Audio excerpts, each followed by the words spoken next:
Hello friends, and welcome back to another episode of Beatdown Rhythm. In cities like Kyoto, you're moving between centuries in a matter of blocks. One turn gives you traditional wood, temples, and silence. The next, steel, glass, and movements. And somehow, it all works in the same frame.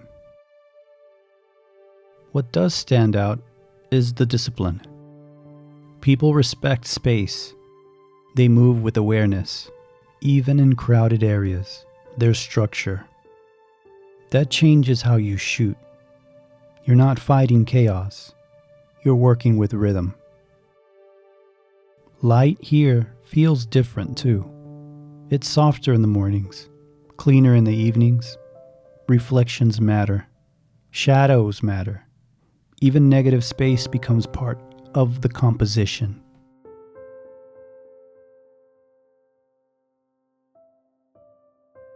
And then there's detail.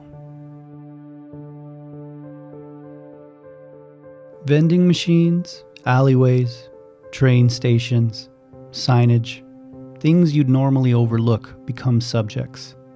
Japan rewards patience. If you slow down, you start to see more.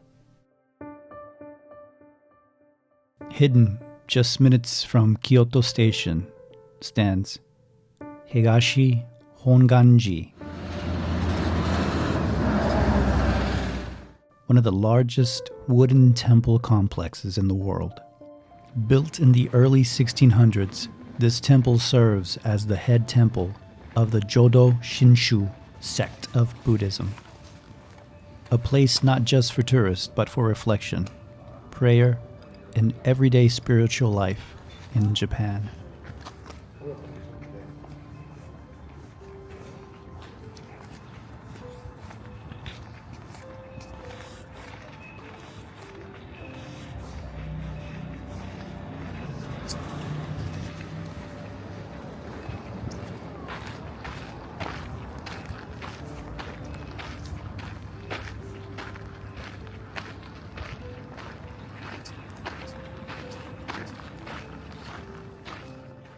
Unlike many temples in Kyoto, entry here is completely free.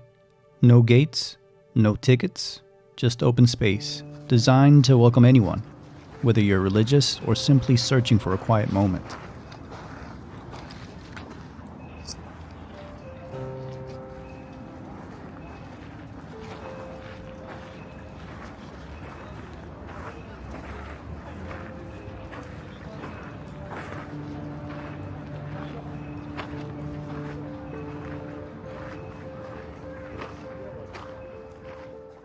What makes this place unique is its scale. The main hall, the Goeido, is one of the largest wooden buildings on Earth, and yet, despite its size, the atmosphere is calm and almost silent.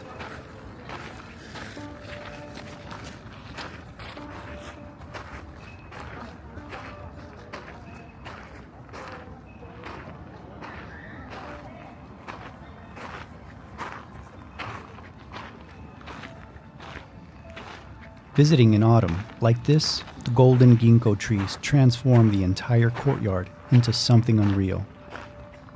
It's like stepping into a memory rather than a place. Historically, temples like this weren't just places of worship, they were centers of power. During Japan's feudal era, Buddhist sects held influence that rivaled the samurai and the government itself. Higashi Hongan-ji exists today partly because of political divide, split from its sister temple, Nishi Honganji, to weaken that power.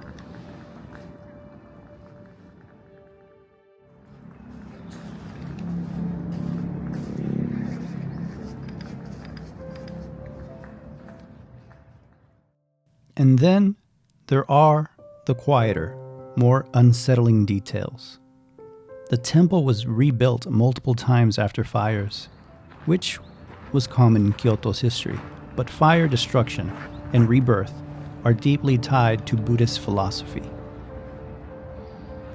Some believe spaces like this carry echoes of the past, not in a haunted sense, but in a way that feels heavy, layered, and almost timeless. This temple belongs to a branch of Buddhism with over 5 million followers, and it's connected to more than 8,000 temples across Japan and around the world.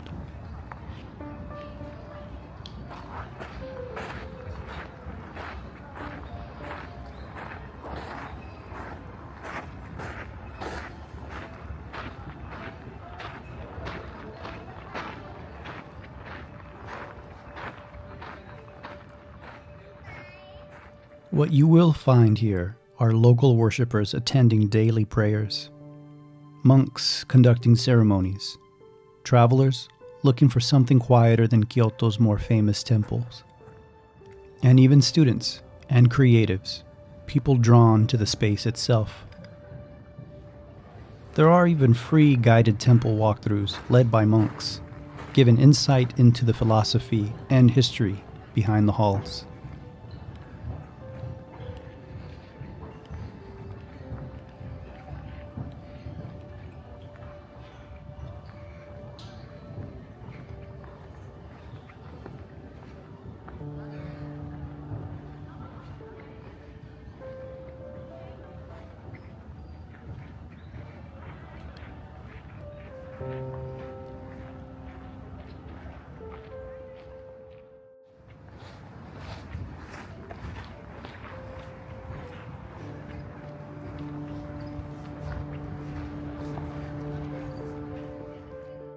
Unlike places like Fushimi Inari or Kiyomizu-dera, this temple doesn't publish massive tourism numbers, and that's part of its identity.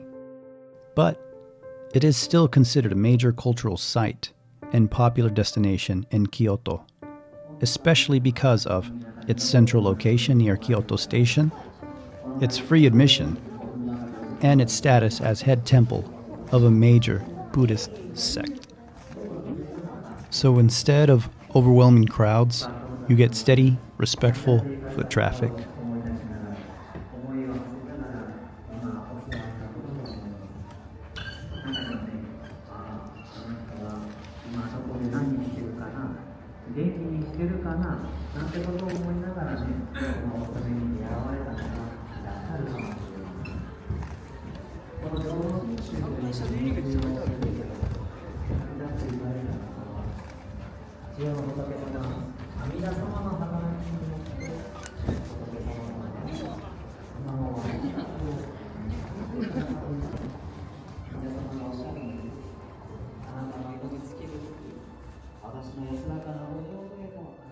This place isn't static. It's alive with events throughout the year.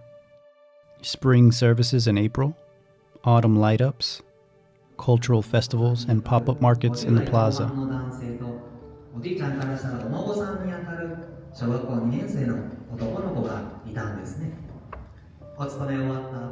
Even modern events, art, food, fashion happen here, blending old Japan with new.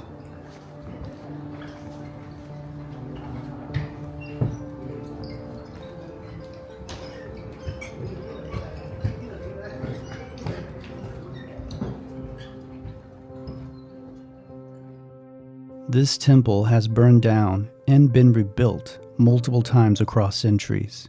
It's survived political power struggles and stood through massive changes in Japanese society. That kind of history leaves a presence.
Temples like this aren't just preserved history, they're active anchors of identity.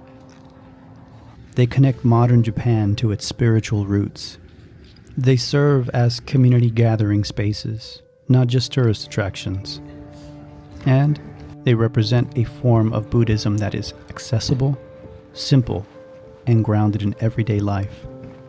In a country known for fast trains, neon cities, and constant motion, places like this exist to slow everything down.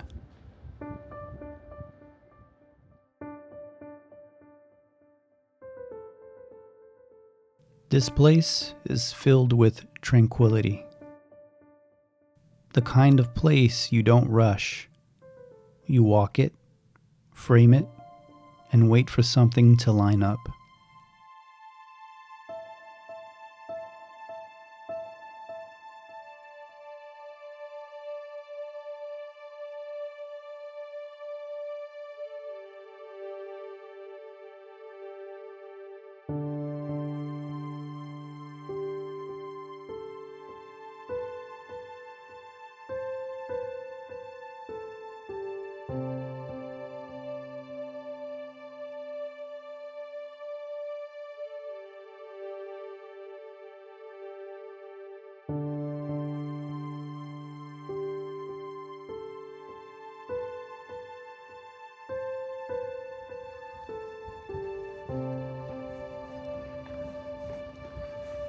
Thank you for joining me on another episode of Beatdown Rhythm. And if you enjoy the video, like, share, and don't forget to subscribe. We'll catch you on the next one.